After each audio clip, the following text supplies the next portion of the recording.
La politique nationale de prise en charge des maladies rénales honorée à l'étranger, le professeur Abdou Niang a été élu vice-président de la commission dialyse de la Société internationale de néphrologie et il passera président au bout de son mandat de 2 ans, une élection tenue lors de l'Assemblée générale de l'instance en Australie.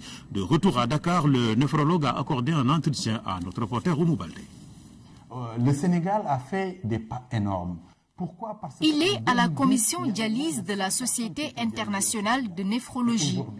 Son élection à la vice-présidence couronne les avancées du Sénégal dans cette spécialité, que ce soit en matière de prise en charge ou en ce qui concerne la formation du personnel.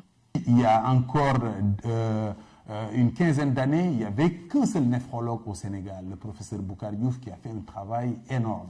Et ensuite, à partir de 2008, nous avons ouvert une école de néphrologie à Dakar.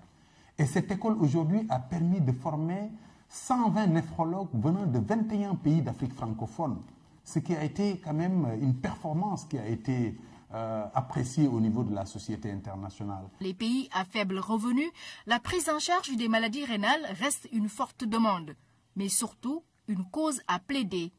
L'élection du professeur Abdou Niang pourrait ainsi être une aubaine pour l'Afrique en soutenant la double action du plaidoyer et de l'inscription de la prise en charge comme point majeur dans les politiques mondiales de santé. Il faut savoir qu'il y a 850 millions de personnes qui souffrent dans le monde de la maladie rénale chronique, dont la grande majorité ignore justement cette maladie.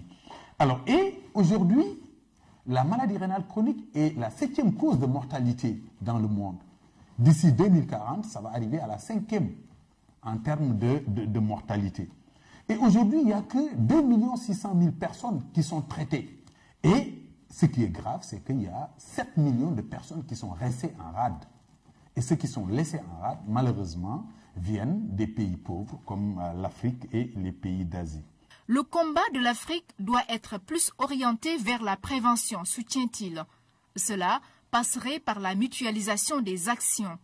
Pour le cas particulier du Sénégal, aujourd'hui, on estime qu'il y a au Sénégal environ 700 000 personnes qui souffrent de maladies rénales chroniques. Parmi ces 700 000 personnes, chaque année, on estime qu'il y a 2 000 à 4 000 qui vont finir de détruire leurs reins et qui vont avoir besoin de dialyse. Donc, vous voyez que notre défi, ça va être au niveau de la prévention, c'est agir sur l'hypertension artérielle. L'hypertension artérielle, on y agit aujourd'hui par des mesures d'hygiène alimentaire qu'on connaît.